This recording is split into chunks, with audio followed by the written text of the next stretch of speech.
Gentlemen, kamay sa mesa. Top 4 answers are on the board.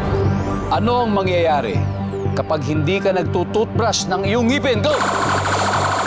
Josh, May sira ang ngipin mo. masisira ang iyong ngipin. Survey, nandiyan ba yan? Final round, pass or play? Diyos naman ang panggatas lang. Ikas mo na! Diyos! Play! Play? Alright. Kaloy, ano mangyayari kapag hindi ka nagtutbrush ng ngipin? Babaho ang hininga. Babaho! Ang hininga! Survey says? Yes. Chloe, ano mangyayari kapag hindi ka nagtutbrush ng ngipin? Mabubulok. Survey says? Same na yun. Ann, ano mangyayari pag hindi ka nagtutbrush ng iyong ngipin? Mabubungi. Mabubungi. Nandiyan ba yan? What? It's the same? Okay, Team Ann Mary, mag-isip na kayo. Josh, ano mangyayari kapag hindi ka nagtutbrush ng iyong ngipin? Papaglitin ka ng mama mo. Pagkagalitan ka na mama mo. Tama yan. Diba?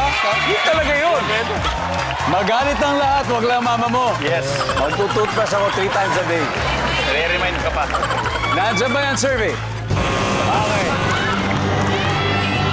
Eto na. Eto na. So, ang good news dito, dalawa pa to. Mas malaki yung chances natin. Tom, anong mangyayari kapag hindi ka nagtutbrush ng iyong ngipin? Sasakit yun. Ngipin mo. Masakit. Sakit yun. Matik! Sakit, no? Matik. Ate Uge, ano kaya mangyayari pag di ka nagtutbrush? Mawawalan ka ng friends. Ano ang mangyayari kapag hindi ka nagtutbrush ng iyong ngipin, Sancho? Sasakit. Sasakit din? Angge. So, ano mangyayari kapag hindi ka nagtutbrush ng iyong ngipin? Dalawa lang ito, isang tamang sagot lang. Angge. Kaya 3 seconds. Magkakasakit ka. Magkakasakit ka. O, iba yun. Iba yung sa masakit. Ito magkakasakit. Baka dahil kapag bulok, may infection, di ba, pwede ka magkasakit. Alright? Ready na kayo? Sabi nila magkakasakit. Ang sabi ng survey ay... Wala! Ano ba ang hindi natin nahula? Tignan nga natin. Tignan nga natin. Mamaga yung gums. Number 3.